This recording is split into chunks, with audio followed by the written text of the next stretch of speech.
Elle était brisée, meurtrie, et son temps compté, jusqu'à ce qu'un guerrier des plaines surgisse de l'ombre avec une promesse. Mais 5 jours plus tard, elle n'était plus là. Le soleil de plomb frappait impitoyablement les plaines poussiéreuses de la frontière en cet été 1868. Faucon Gris, un guerrier respecté parmi les siens, chevauchait son étalon pie le long des limites de leur territoire, guettant la moindre menace. Ses yeux perçants scannaient l'horizon, son visage tanné par des années d'exposition aux éléments rigoureux de ces terres sauvages. La trêve avec les colons blancs était fragile, au mieux, et les tensions restaient vives à travers le territoire. Arrivé près d'un ruisseau asséché, Faucon Gris mit pied à terre pour laisser boire sa monture. Le bruit sourd de sabots lointains attira son attention.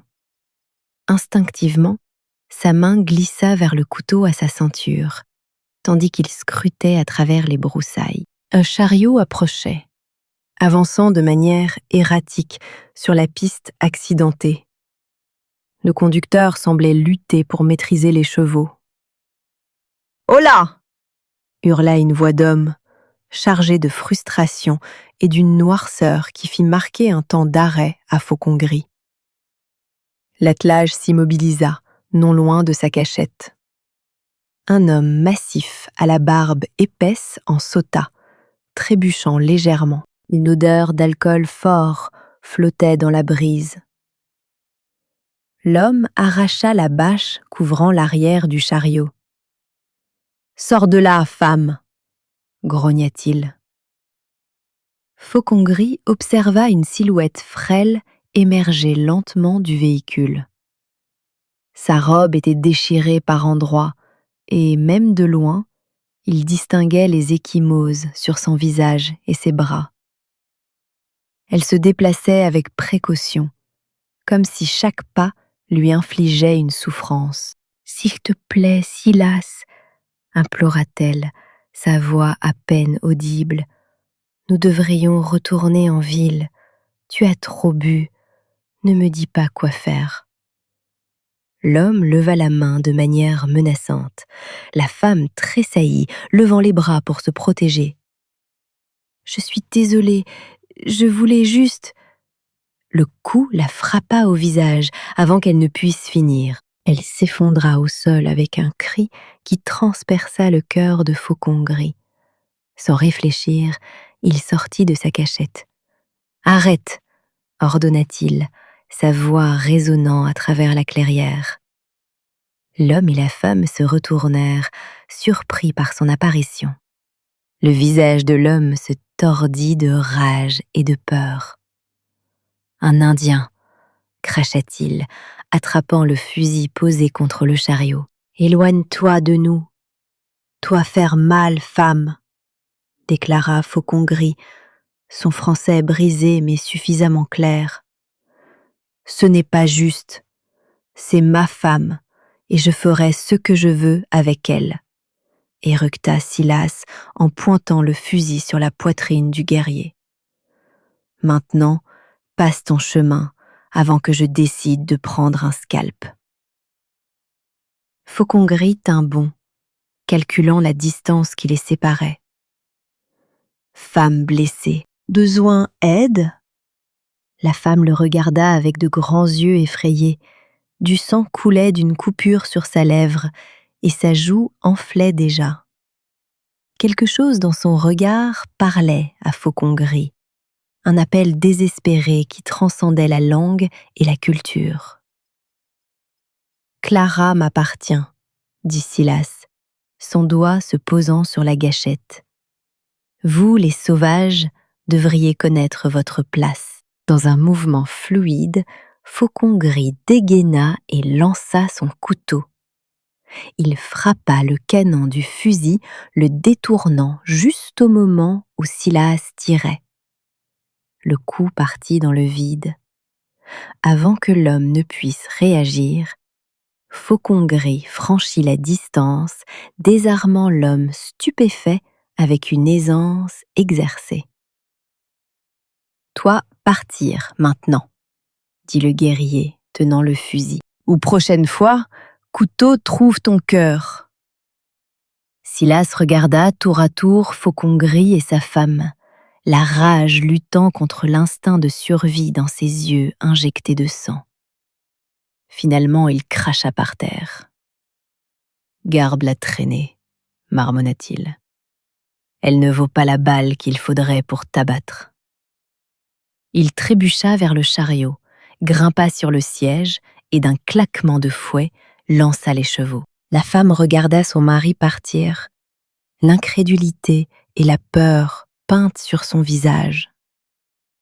Lorsque le chariot disparut de la vue, ses jambes se dérobèrent et elle s'affaissa au sol, tremblante. Faucon Gris s'approcha d'elle prudemment, conscient qu'il pouvait l'effrayer autant que son mari. « Toi, blessé, » dit-il doucement, s'agenouillant à une distance respectueuse. « Je aide. » Elle leva les yeux vers lui, les larmes se mêlant au sang sur son visage. « Ils reviendront, » murmura-t-elle. « Avec d'autres, ils vous tueront pour être intervenus. »« Je suis Faucon Gris du peuple des hautes plaines, » répondit-il en pressant une main sur sa poitrine. « Pas peur. »« Clara, » dit-elle après un moment d'hésitation, « je m'appelle Clara Dubois. » Faucon Gris hochait la tête. « Clara en sécurité maintenant. Je jure de te protéger. » La promesse franchit ses lèvres sans qu'il l'ait préméditée, mais dès qu'il prononça les mots, il sut qu'il les pensait.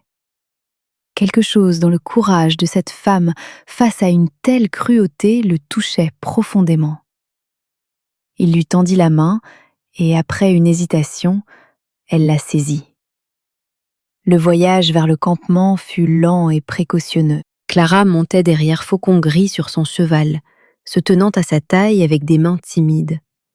Chaque secousse envoyait une douleur à travers son corps meurtri, mais elle restait silencieuse, se concentrant sur le rythme de l'allure du cheval et le paysage inconnu autour d'eux.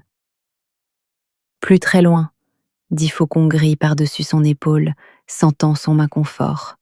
« Femme médecine, aidez. Vos gens ne verront pas d'inconvénient ?» demanda Clara, sa voix à peine audible par-dessus le bruit des sabots. « Une femme blanche dans votre camp ?» Faucon Gris considéra la question. Les relations entre sa tribu et les colons étaient tendues depuis des années, avec des atrocités commises des deux côtés. Pourtant, son peuple valorisait l'honneur et la compassion. Chef Rivière Calme est un homme sage. Il comprend aider ceux qui ont besoin. Alors qu'ils approchaient du camp, des enfants jouant en périphérie les repérèrent les premiers. Leurs yeux curieux s'écarquillèrent à la vue de la femme au visage pâle. Ils coururent devant, criant la nouvelle du retour de Faucon Gris. Lorsqu'ils atteignirent le centre du campement, une petite foule s'était rassemblée. Un homme âgé, aux longues tresses grises, s'avança, son expression sévère, mais non dénuée de bonté. Chef Rivière Calme étudia Clara un long moment avant de s'adresser à Faucon Gris dans leur langue natale. « Elle a été battue par son mari, » expliqua Faucon Gris. « Je ne pouvais pas la laisser souffrir. » Le visage buriné du chef resta impassible. « Tu apportes des problèmes à notre porte, Faucon Gris. Les hommes blancs viendront la chercher. »« Qu'ils viennent, » répondit le guerrier.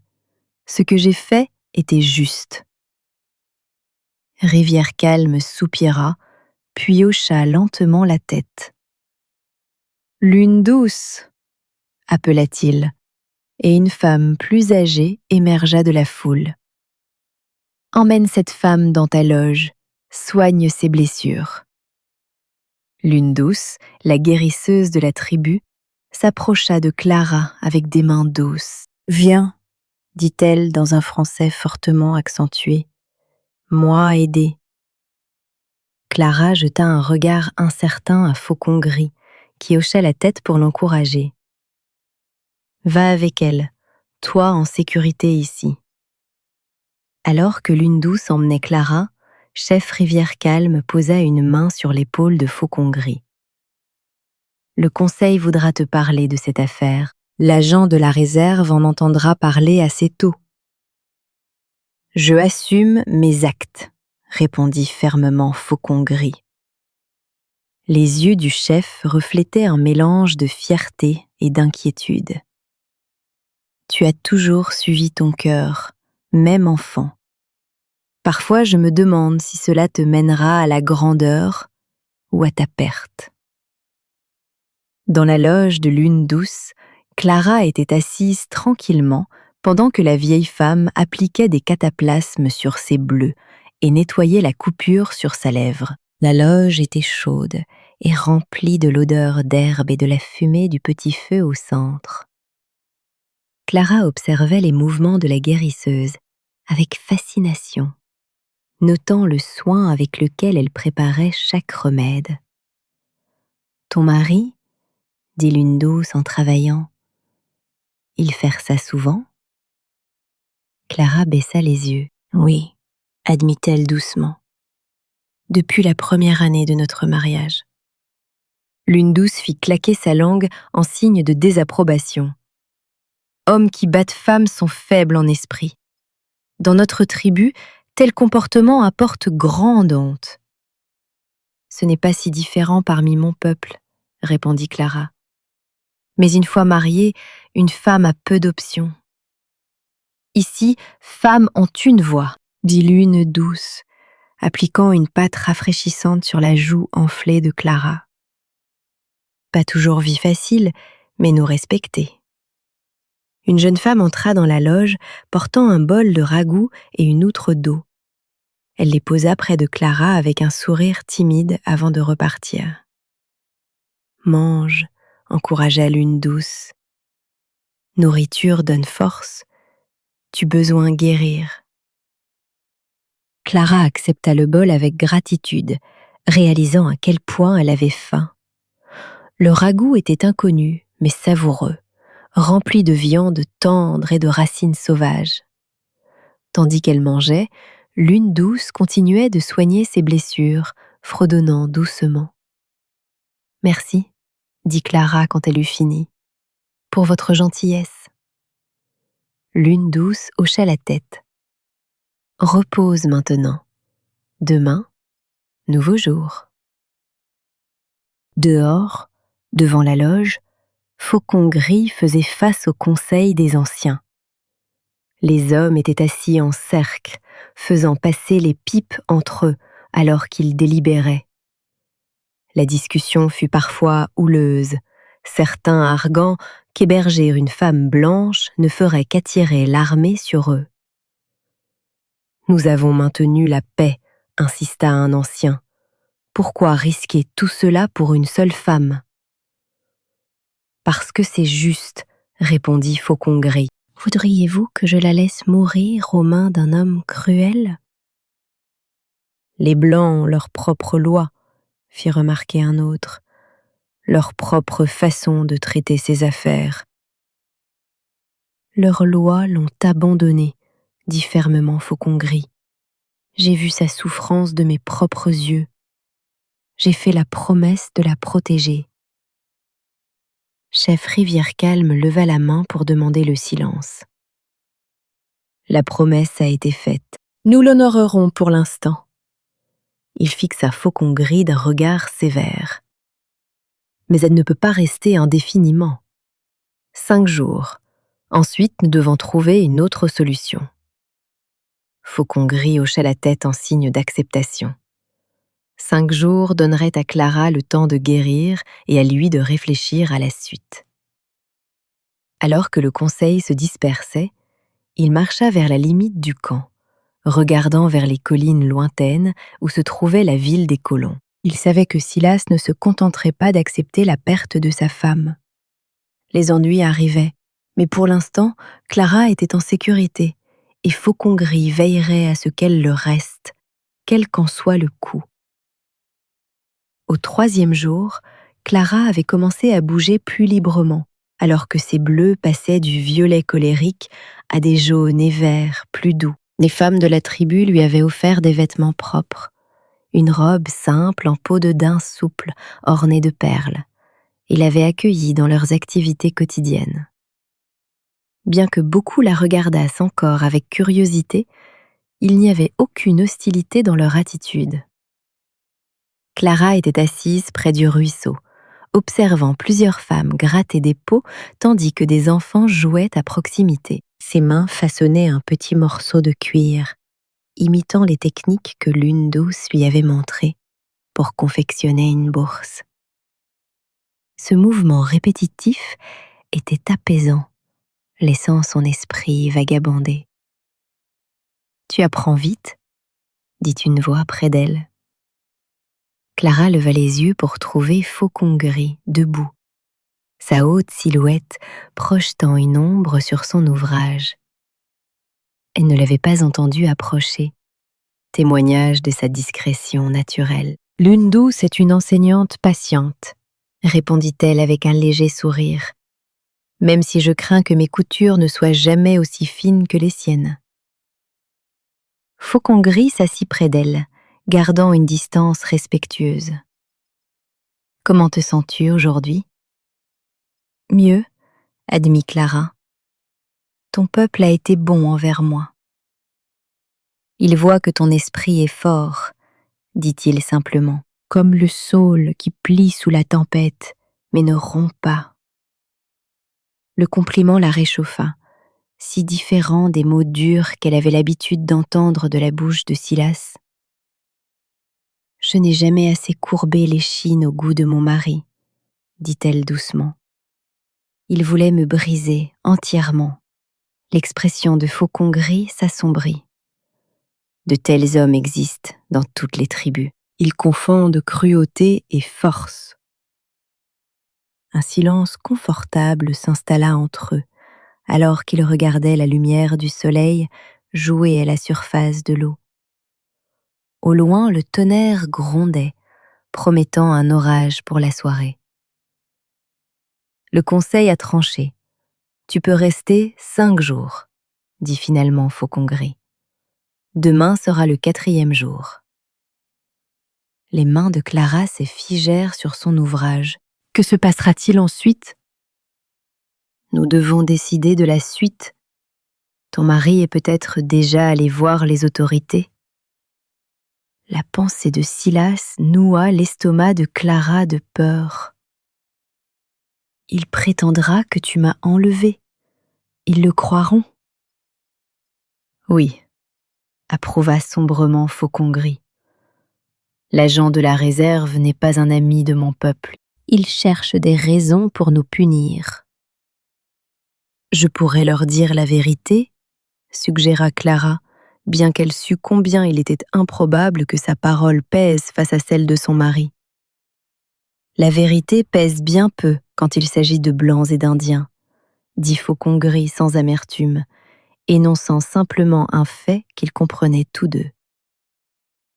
Clara posa son travail du cuir et serra ses genoux contre sa poitrine. « Je ne peux pas retourner auprès de lui, Faucon Gris. Il me tuera cette fois. »« J'ai fait la promesse de te protéger, » lui rappela-t-il, ses yeux sombres accrochant les siens. « Je la tiendrai. »« Comment ?»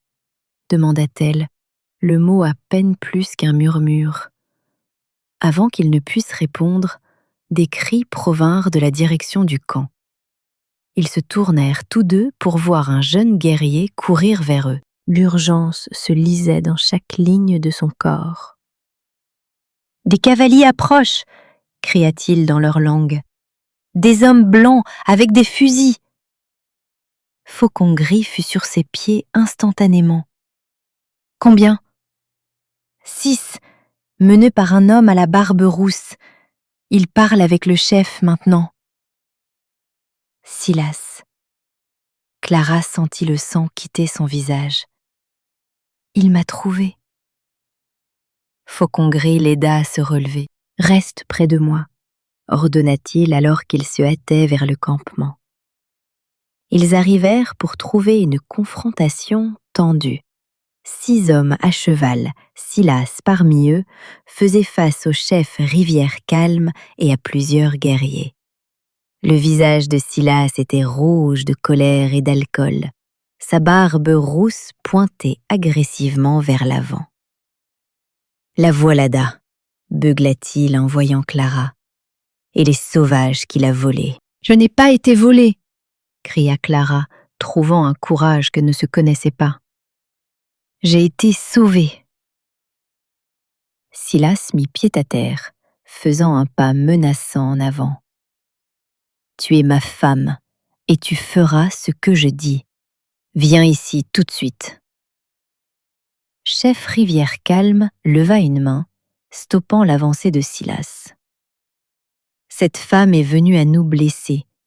Nous avons offert l'hospitalité, comme tout peuple décent l'aurait fait. »« Traîner un Indien !» cracha l'un des cavaliers vers Clara.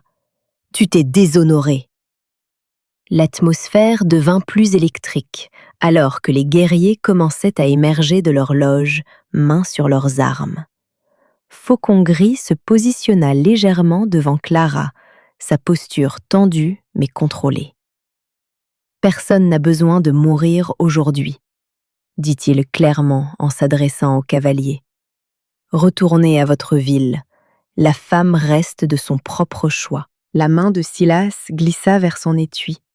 « Je ne pars pas sans ce qui est à moi. »« Je ne suis pas une propriété, » dit Clara, sa voix plus forte maintenant. « Et je ne partirai pas avec toi, Silas. Plus jamais. »« La loi dit que tu es ma femme, » grogna Silas. « Et la loi dit que je peux te ramener à la maison. » Un grand homme avec une étoile de shérif fit avancer son cheval. « Mesdames, je comprends que vous soyez bouleversées, mais votre mari a des droits. J'ai besoin que vous veniez pacifiquement. » Clara regarda désespérément Faucon gris, la peur et la résolution se livrant bataille en elle. Il soutint son regard fermement, et elle trouva de la force dans son soutien inébranlable. « Shérif, » dit-elle en se tournant vers l'homme de loi, « si je repars avec mon mari aujourd'hui, je serai morte avant la fin de la semaine. Est-ce cela la justice ?» Le shérif se décala mal à l'aise sur sa selle. « Je ne peux pas interférer dans les affaires entre un homme et sa femme. »« Et vous la condamnez, » dit calmement Faucon gris. La patience de Silas rompit. Il se jeta en avant, essayant d'agripper le bras de Clara. « Assez de ces bêtises !»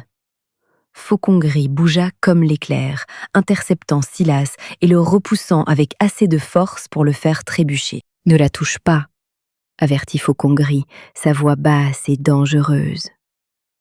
Pendant un battement de cœur, le temps sembla suspendu. Puis Silas dégaina son pistolet. « Je vais te tuer. »« Non !» hurla Clara alors que l'arme se levait.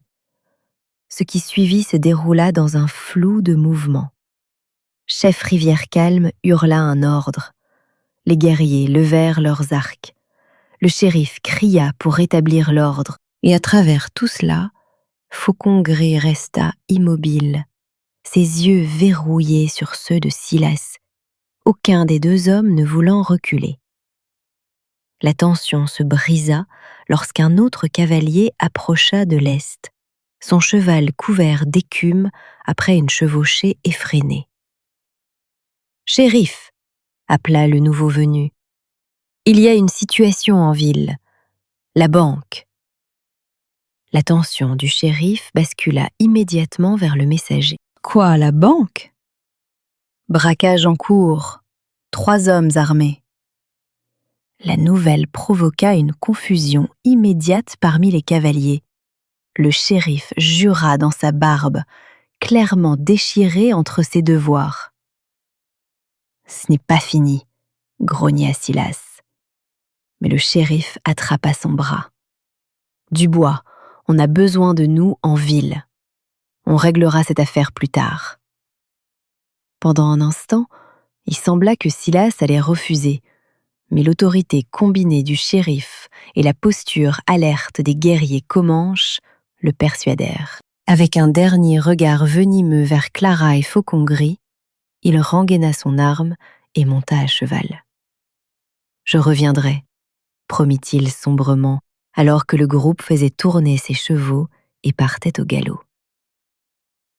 Alors que la poussière retombait, Clara se retrouva tremblante de la tête aux pieds. La main de Faucon-Gris sur son épaule la stabilisa. « Ils reviendront, » dit gravement chef Rivière-Calme. « Oui, » approuva Faucon-Gris. « Et la prochaine fois, ils ne partiront peut-être pas si facilement. » Clara regarda les deux hommes, la réalité de sa situation la frappant avec une clarté brutale. Sa présence ici mettait en danger tout le monde dans le camp. « Je ne peux pas rester, » murmura-t-elle. « Je n'apporterai pas plus de trouble à votre peuple. » Faucon-Gris croisa le regard du chef, une communication tacite passant entre eux. « Nous avons jusqu'au matin pour décider ce qui doit être fait, » dit-il finalement. Alors qu'il marchait vers le centre du camp, les premières lourdes gouttes de pluie commencèrent à tomber du ciel assombri. L'orage fit rage toute la nuit, le vent fouettant les couvertures des loges et la pluie transformant le sol en boue. Clara était assise, enveloppée dans une robe de bison, près du feu central de la loge de lune douce, écoutant le tonnerre craquer au-dessus d'eux.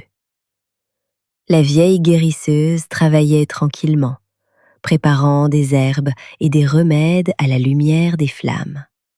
« L'orage parle d'une voix colérique ce soir, » observa Lune douce, jetant un coup d'œil vers l'entrée de la loge où l'eau éclaboussait occasionnellement. « Les esprits du ciel sont troublés, » hocha Clara, trouvant du réconfort dans la présence calme de la femme. « Comme tout le reste, » murmura-t-elle. Lune douce mit son travail de côté et vint s'asseoir près de Clara. « As-tu peur ?» demanda-t-elle simplement. « Oui, » admit Clara. « Pour moi-même et pour votre peuple. Silas ne s'arrêtera pas tant qu'il n'aura pas ce qu'il veut, ou jusqu'à ce qu'il ne foule plus cette terre, » dit la vieille femme d'un ton factuel. Clara la regarda sous le choc. « Je ne souhaite pas sa mort. Malgré tout, je ne veux pas plus d'effusion de sang. » Lune douce étudia son visage dans la lumière vacillante. « Ton cœur est bon, trop bon pour l'homme qui brise ton corps. » Elle tendit la main et tapota celle de Clara. « Parfois, le chemin à suivre n'est pas clair, tant que nous ne sommes pas à la croisée des chemins. » Un appel doux vint de l'extérieur. Puis Faucon-Gris se baissa pour passer l'entrée, l'eau ruisselant de ses cheveux et de ses épaules. Lune douce se leva sans dire un mot, rassemblant quelques herbes séchées avant de se retirer au fond de la loge, leur laissant de l'intimité tout en restant dans les limites de la bienséance. Faucon-Gris s'accroupit près du feu, de la vapeur s'élevant de ses vêtements humides. Son expression était solennelle, ses pensées clairement tourmentées. « Les hommes sont partis ?» demanda Clara. « Pour l'instant, » confirma-t-il. « Mais ils reviendront demain avec plus de fusils. » Clara fixa les flammes. « Que se passera-t-il alors ?»« Du sang, » dit-il simplement. « Le leur et le nôtre. » Le constat sanglant resta suspendu dans l'air entre eux. Dehors, un éclair illumina brièvement l'intérieur de la loge d'une lumière blanche et crue. « J'ai réfléchi, » dit finalement Clara, « à ce que je devrais faire. » Faucon Gris attendit silencieusement qu'elle continue. « Je pourrais aller au fort de l'Ouest, suggéra-t-elle. Parler au commandant là-bas. Il doit bien y avoir quelqu'un qui écoutera. Les hommes de l'armée voient avec les mêmes yeux que les colons, répondit Faucon Gris avec scepticisme. Ils te rendront à ton mari. Alors j'irai plus loin, insista Clara. À Dallas, ou même Saint-Louis, j'ai une cousine là-bas, je pourrais recommencer à zéro. Faucon Gris considéra ce voyage. Long et dangereux pour une femme seule, plus dangereux que de rester ici et d'apporter la guerre à ton peuple, ou de retourner vers un homme qui me tuera sûrement. Elle secoua la tête fermement. Je dois essayer. Un long silence tomba entre eux, rompu seulement par le crépitement du feu et le battement régulier de la pluie sur la couverture de la loge. « Je t'emmènerai, dit enfin Faucon Gris, au poste de traite de la rivière Rouge. De là, tu pourras trouver un passage vers l'est. » Les yeux de Clara s'écarquillèrent. « Tu ferais ça ? » « Je quitterai mon peuple pour peu de temps seulement, » clarifia-t-il. « Ma promesse de te protéger ne s'arrête pas aux limites du camp. » « Ton chef permettra cela ? » « Rivière Calme comprend l'honneur, » dit Faucon Gris avec certitude. « Il ne s'y opposera pas si cela signifie la paix pour notre peuple. » Clara ressentit une bouffée d'espoir, vite tempérée par son sens pratique. « Silas nous suivra. » « Oui, » approuva Faucon Gris. « C'est pourquoi nous partons ce soir, au cœur de la tempête. » « Ce soir ?» Clara jeta un coup d'œil vers l'entrée de la loge, où des trombes d'eau s'abattaient encore. « La tempête est notre alliée, » expliqua le guerrier. « Elle efface les traces. Elle rend la poursuite difficile. » Lune douce, qui avait écouté en silence, s'approcha alors avec un petit paquet. « Prends ceci, » dit-elle en tendant le ballot à Clara. « Remède pour la douleur, nourriture pour le voyage. » Elle sortit ensuite un couteau dans un fourreau perlé. « Et ceci, une femme doit parfois se protéger elle-même. » Clara accepta les présents avec gratitude, touchée par la bonté de la guérisseuse. « Merci pour tout. » Lune douce l'étreignit brièvement. « Va avec un cœur vaillant, trouve un nouveau chemin. » En moins d'1 heure, les préparatifs furent achevés. Le chef Rivière Calme les rejoignit à la lisière du camp, le visage grave sous une couverture trempée par la pluie. Les éclaireurs rapportent que les hommes blancs sont retournés à leur ville, les informa-t-il. Mais ils se préparent à revenir dès les premières lueurs avec des renforts. « Nous serons loin d'ici là, » l'assura Faucon Gris. Le chef saisit l'avant-bras de Faucon Gris dans une poigne guerrière. « Voyage vite et sûr, mon fils. Reviens-nous quand tu pourras. » À la surprise de Clara, Rivière Calme se tourna ensuite vers elle. « Tu portes un fardeau qui n'est pas le tien, » dit-il solennellement.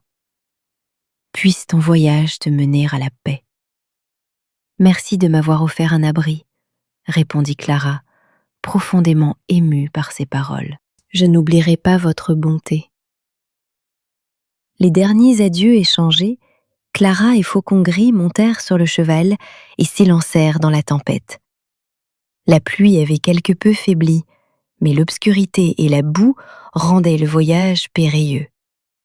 Ils avançaient lentement au début, Faucon Gris guidant sa monture à travers un territoire familier, jusqu'à atteindre un ruisseau gonflé par les eaux de pluie. « Nous suivons le chemin de l'eau, » expliqua-t-il en dirigeant le cheval vers les bords peu profonds du cours d'eau.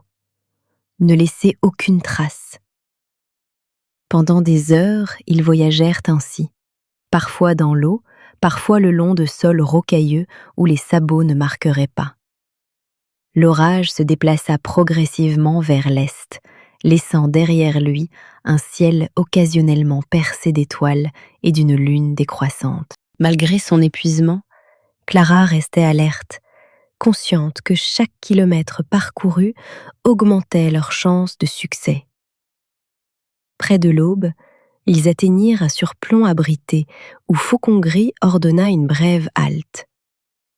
Alors qu'ils partageaient de la viande séchée et quelques gorgées d'eau, Clara se surprit à étudier son profil dans la lumière naissante. « Pourquoi m'as-tu aidée » demanda-t-elle soudainement.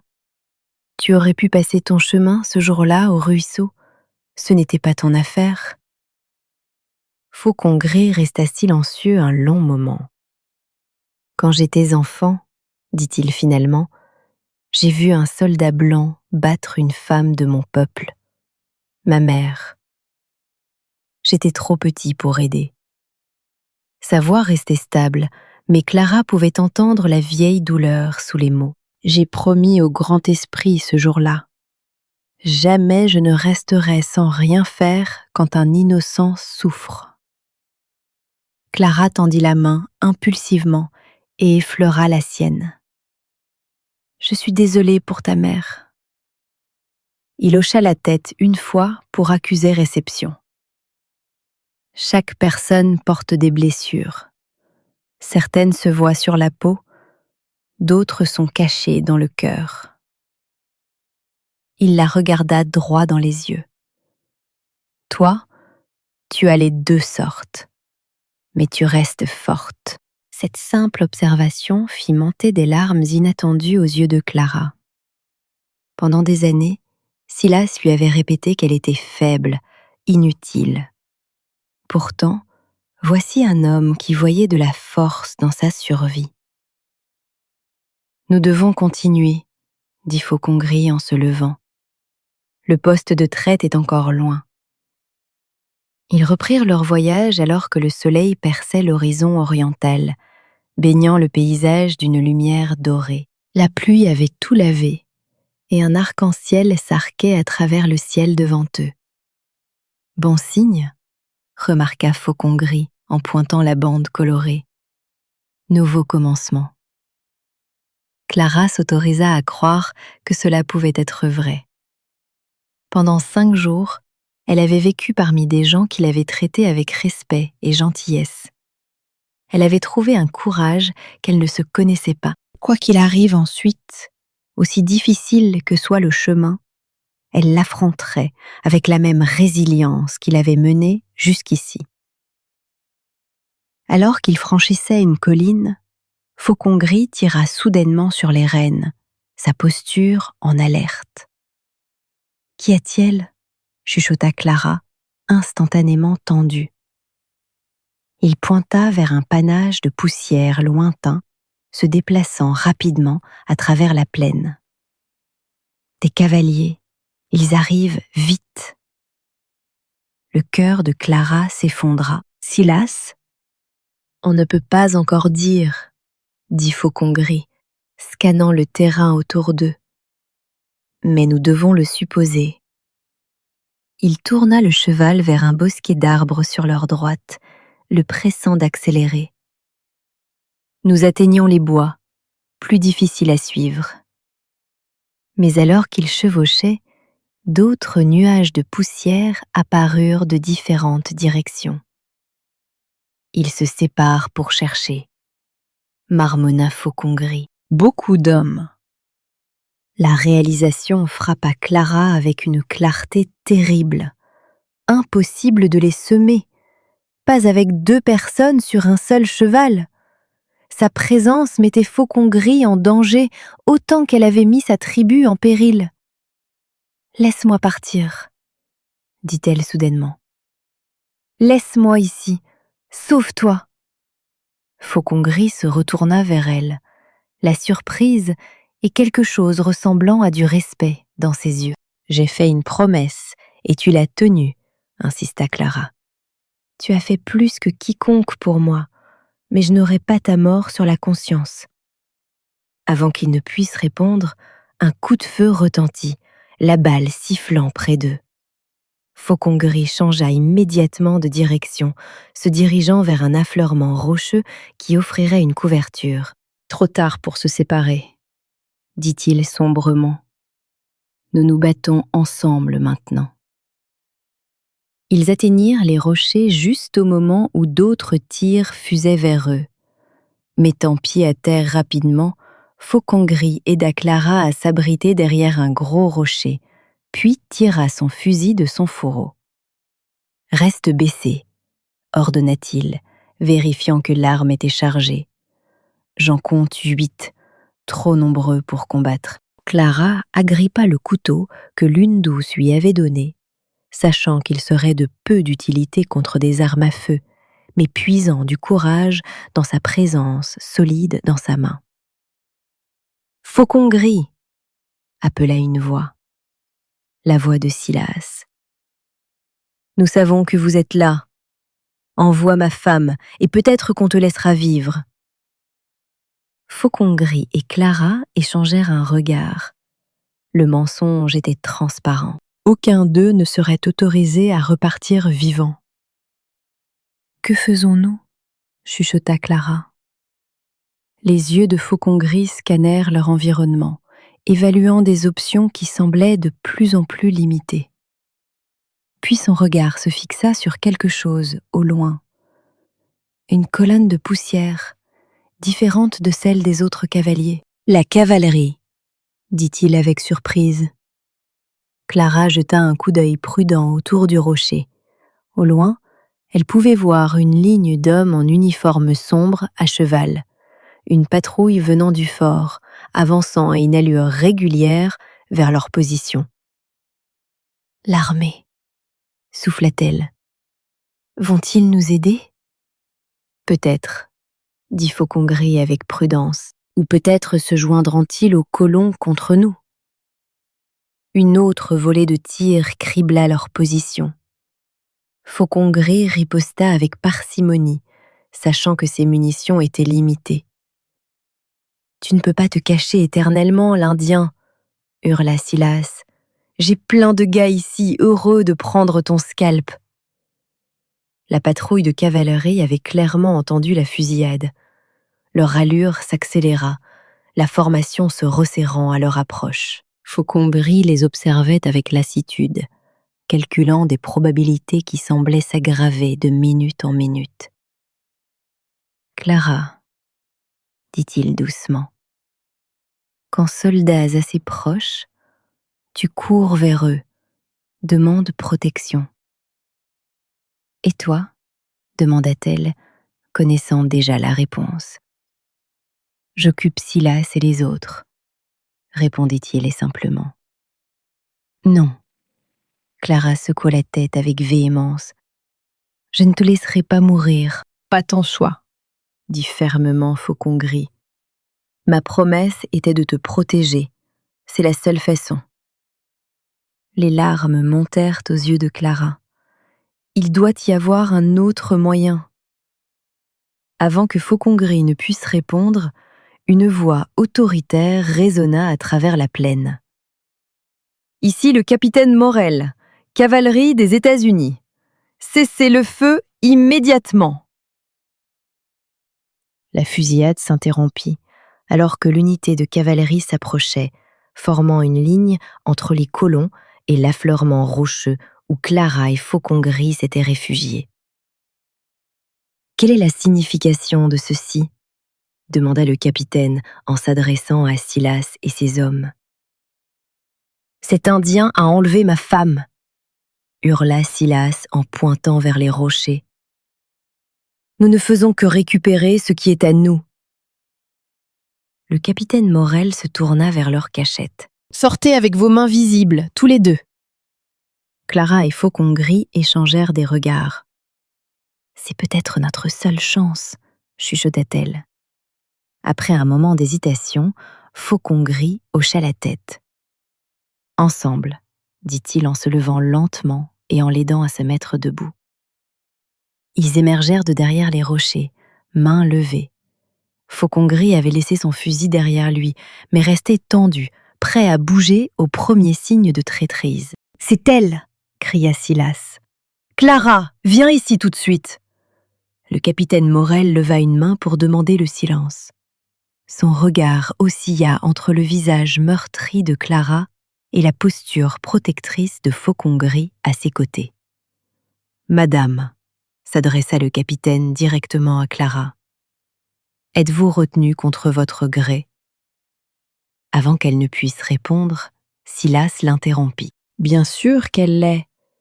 Regardez-la, habillée comme une sauvage.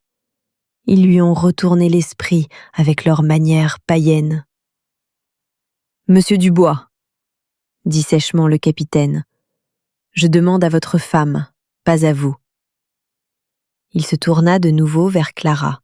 « Madame ?» Clara redressa les épaules, trouvant une ultime réserve de courage.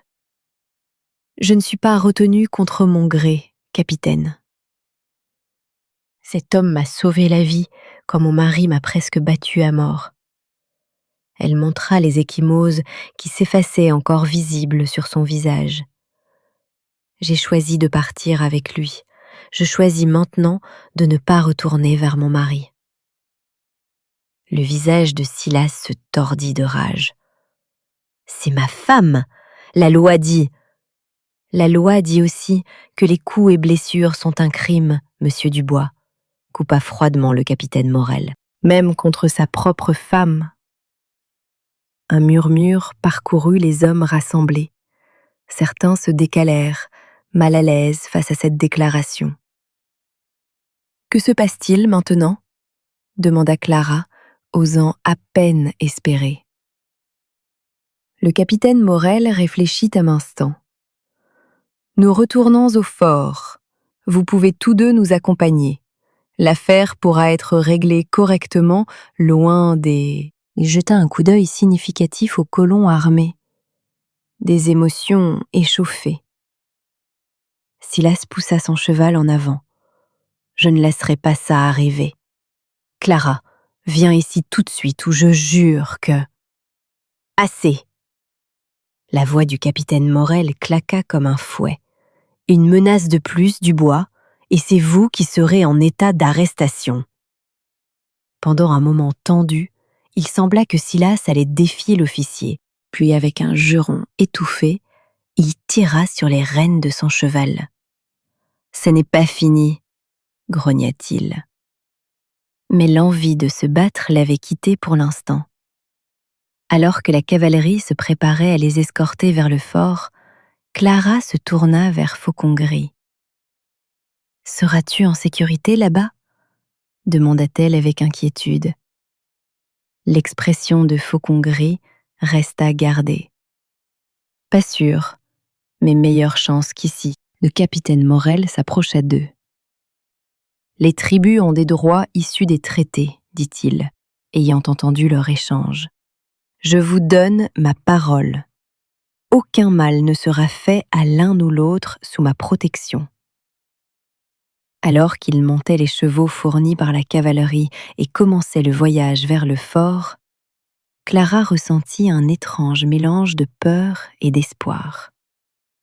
L'avenir restait incertain, mais pour la première fois depuis des années, le champ des possibles s'étendait devant elle comme une route ouverte. Faucon Gris chevauchait à ses côtés, sa présence un réconfort constant. « Tu as montré grand courage aujourd'hui, » dit-il doucement. Clara sourit faiblement.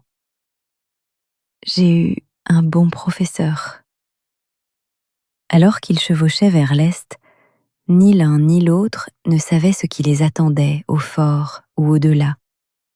Mais une chose était certaine. Le chemin qu'ils avaient choisi ensemble les avait changés à jamais.